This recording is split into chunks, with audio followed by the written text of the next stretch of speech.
नमस्कार. या ठिकाणी आपण पाहतात ही काय आहेत, काय रे पोरांचे नाव? ताडगुळ. काय बोलतो त्याला? ताडगुळ. माडाच्या झाडाला फळं आले असतात.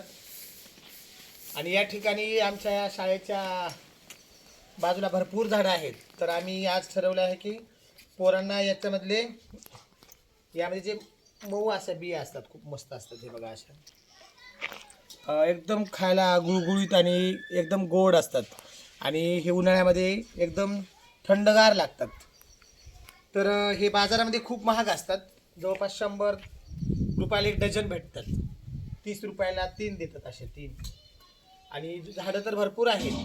तर एक स्थानिक रोजगार उपलब्ध होण्यासाठी हा एक खूप छान जोडधंदा म्हणून शेतकऱ्यांसाठी या परिसरात उपलब्ध असतो. आणि त्याच अनुषंगाने आम्ही नवीन राष्ट्रीय शैक्षणिक धोरण 2020 मध्ये व्यावसायिक शिक्षणाला खूप महत्त्व देण्यात आलेलं आहे.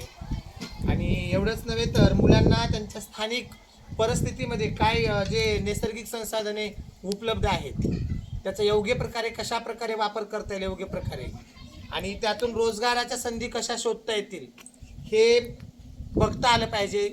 आणि त्या अनुषंगानेच आज आम्ही शाळेमध्ये हे जे ताडगुळ आहेत, ताडगुळ कशी काढायची आणि कशा प्रकारे आपण त्याला मार्केटिंग करू शकतो या संदर्भात आम्ही माहिती दिली मुलांना. आणि आता आम्ही हे काढत आहोत. हे काढण्याची प्रक्रिया थोडीशी जटिल आहे. आमच्याकडं थोडंसं हे काढण्यासाठी साहित्य नाही आहे, म्हणजे सूर्यवस्थित, त्यामुळे थोडंसं लेट होत आहे. पण तुम्ही कधी जरी कोकणात आले तर आस्वाद घेऊ शकता.